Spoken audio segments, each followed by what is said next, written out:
Students, in this session we are going to learn about the universal set and complement of set.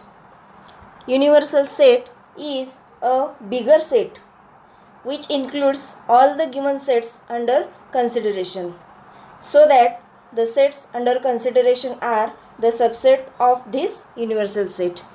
Universal set म्हणजे काय, यासाठी एक PPT आपण पाहूयात.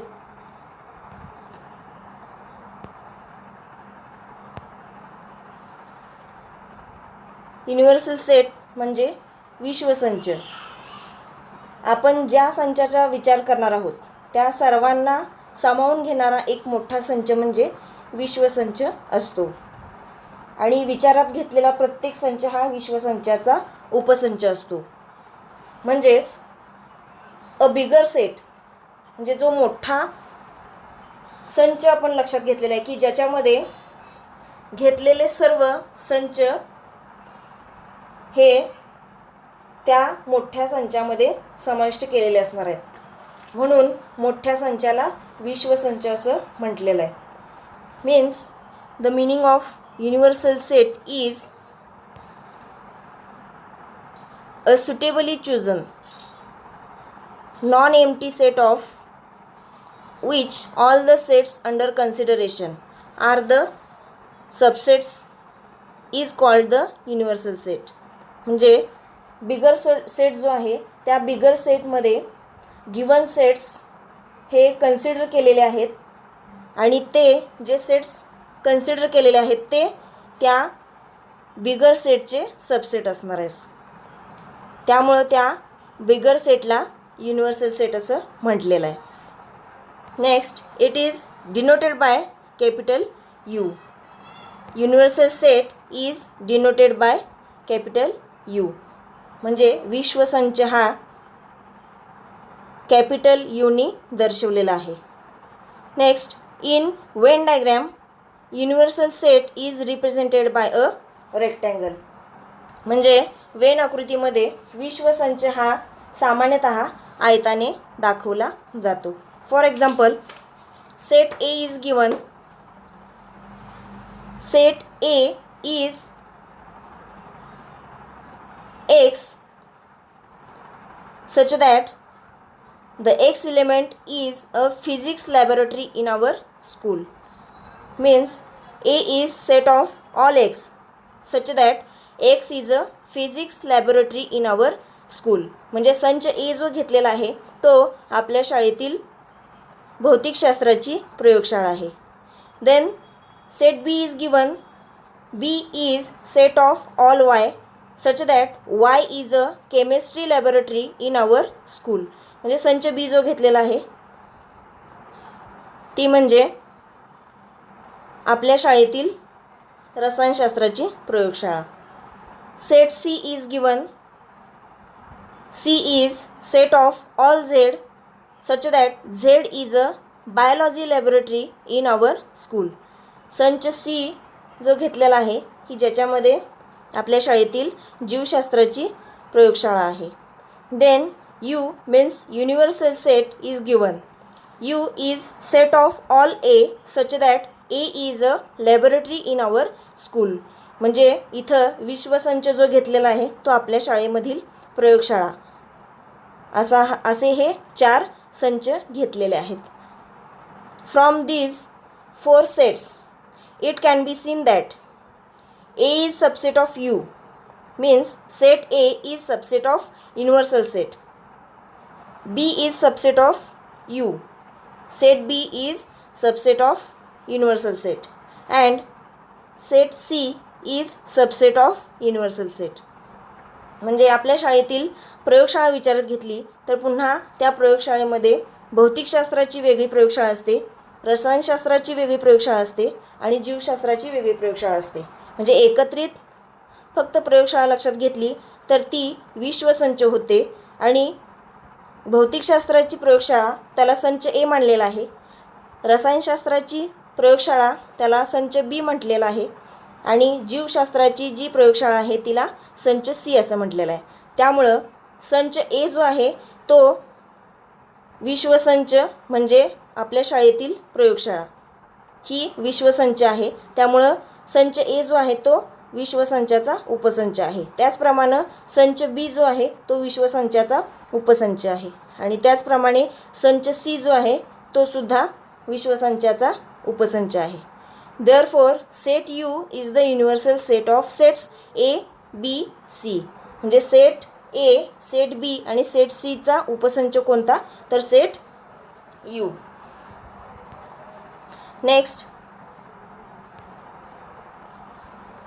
Next we study about the complement of set. Complement of set means पूरक संच. If U is a universal set and set A is subset of universal set.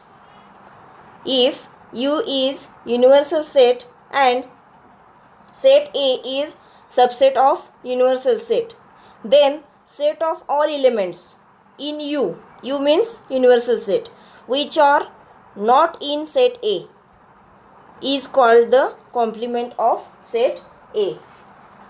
म्हणजे समजा U हा विश्वसंच आहे. If U is a universal set, जेव्हा U हा विश्वसंच असेल आणि set A is subset of universal set, म्हणजे संच ए हा त्या विश्वसंचाचा एक संच असेल, तेव्हा set of all elements in you which are not in set A, म्हणजे असा संच की ज्याच्यामध्ये विश्वसंचातील सर्व घटक असतील पण ते संच एमध्ये नसतील, तर अशा संचाला संच एचा पूरक संच असं म्हटलं जातं. लक्षात आलं का पहा. म्हणजे विश्वसंच एक तुम्हाला दिलेला आहे, सेट ए एक तुम्हाला दिलेला आहे, ग्राह्य धरलेला आहे.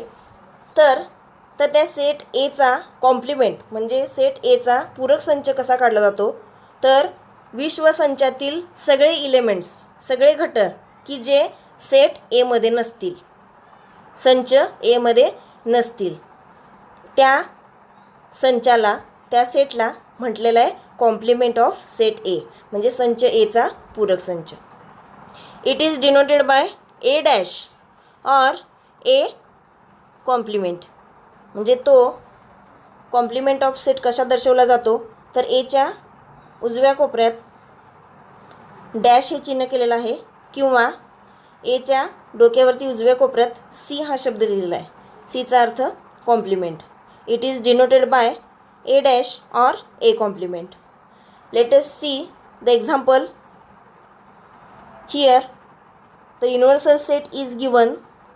U is set of all x such that x is a natural number and the condition x is less than or equal to 9. म्हणजे विश्वसंच इथं जो दिलेला आहे U, त्याच्यामध्ये घटक कोणते असणार आहेत, तर ते सर्व नैसर्गिक संख्या आहेत आणि त्या 9 आणि 9पेक्षा लहान नैसर्गिक संख्या असणार आहेत. And the set A is given 1 3 5 7. इथं संच ए जो दिलेला आहे तो 1 3 5 7 असे त्याचे घटक आहेत, एलिमेंट्स आहेत. We have to write the universal set by listing method. म्हणजे हा विश्वसंच जो आहे तो पहिल्यांदा आपल्याला यादी पद्धतीनं लिहिणं गरजेचं आहे, कारण उदाहरणामध्ये तुम्हाला गुणधर्म पद्धतीनं विश्वसंच दिलेला आहे. त्यामुळं आपल्या लक्षात येण्यासाठी तो जो विश्वसंच आहे तो यादी पद्धतीनं पहिल्यांदा लिहावा लागेल. By listing method set U is written as U equal to 1 2 3 4 5 6 7 8 9. म्हणजे गुणधर्म पद्धतीनं सांगितल्याप्रमाणे विश्वसंचामध्ये असे नंबर आहेत की जे नैसर्गिक नंबर आहेत, नैसर्गिक संख्या आहेत आणि त्या 9 आणि 9पेक्षा लहान आहेत. त्यामुळं विश्वसंचामध्ये 1 ते 9 अंक आलेले आहेत. Then we have to find the complement of set A. According to definition, the set of all elements in U which are not in set A the set is called complement of set A. म्हणजे व्याख्येनुसार पहा, set ए संच एचा जो पूरक संच आपण मिळवणार आहे त्याच्यामध्ये कोणते घटक असतील, तर विश्वसंचातील असे घटक की जे संच एमध्ये नसतील. पहा, विश्वसंचामध्ये असणारे पण ए या संचामध्ये जे घटक आहेत 1, 3, 5, 7 हे अंक सोडून विश्वसंचातील इतर सर्व घटक हे ए कॉम्प्लिमेंटमध्ये असणार आहेत. म्हणजे पूरक संच एचा जो पूरक संच आहे त्याच्यामध्ये असणार आहे. पहा, ए कॉम्प्लिमेंट इक्वल टू 2, 4, 6, 8, 9. म्हणजे विश्वसंचातील 1, 3, 5, 7 हे अंक वगळून उरलेले जे अंक आहेत ते ए कॉम्प्लिमेंटमध्ये घेतलेले आहेत. ठीक आहे. याप्रमाणे हे मॅथेमॅटिकली रिप्रेझेंट केलेलं आहे.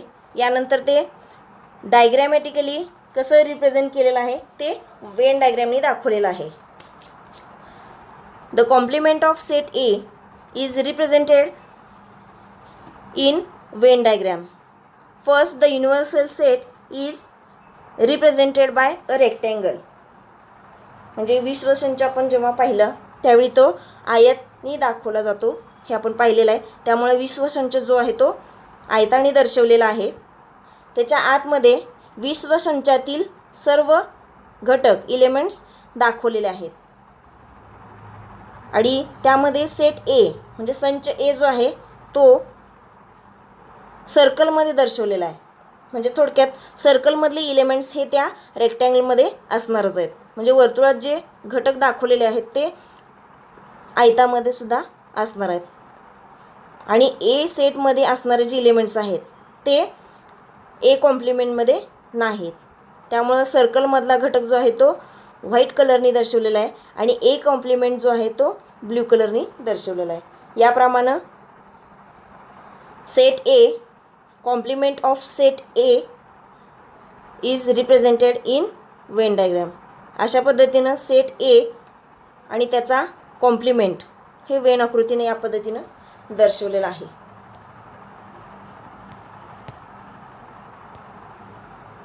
Next we will learn about the properties of complement of a set. म्हणजे पूरक संचाचे जे गुणधर्म आहेत ते आपण अभ्यासूयात.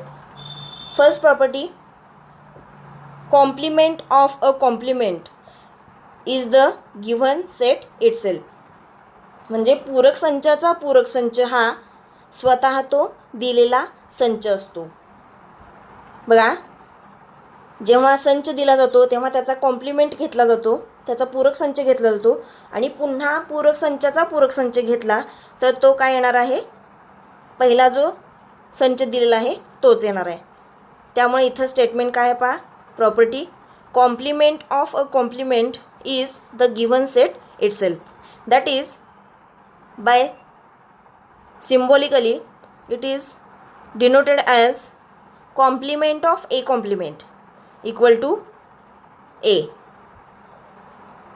Complement of set a, sorry, complement of set a is equal to a.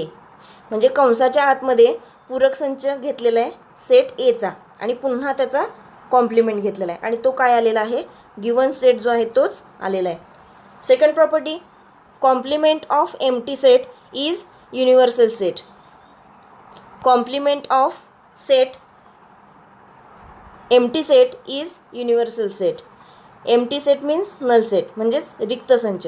रिक्त संचाचा पूरक संच हा विश्वसंच असतो. That is complement of phi equal to U. Empty set is denoted by phi and therefore complement of empty set means complement of phi equal to universal set u. Third property, complement of universal set is an empty set. म्हणजे विश्वसंचाचा पूरक संच हा रिक्त संच असतो. विश्वसंचाचा पूरक संच हा रिक्त संच असतो. That is complement of U equal to phi. म्हणजे विश्वसंचाचा पूरक संच घेतला तर तो रिक्त संच येतो. Next property, fourth, if A is subset of U then complement of A is also a subset of U. म्हणजे संच ए हा विश्वसंचाचा उपसंच असेल तर संच एचा जो पूरक संच आहे तो सुद्धा विश्वसंचाचा उपसंच असणार आहे. That is A is subset of U then A complement is also subset of U. म्हणजे संच ए जो दिलेला आहे तो विश्वसंचाचा उपसंच असेल तर त्याचा पूरक संचही विश्वसंचाचा उपसंच असतो. Next property, no elements are common in sets A and A complement. No elements म्हणजे कोणताही घटक नाही, कॉमन म्हणजे सामायिक. No elements are common in sets A and A complement म्हणजे सेट ए आणि सेट एचा कॉम्प्लिमेंट या दोन्हीही सेटमध्ये कोणताही इलेमेंट कॉमन नसणार आहे. म्हणजे संच ए आणि संच एचा पूरक संच या दोन्ही संचामध्ये कोणताही घटक सामायिक नसणार आहे. याच्यावरील काही उदाहरणं आपण पाहूयात.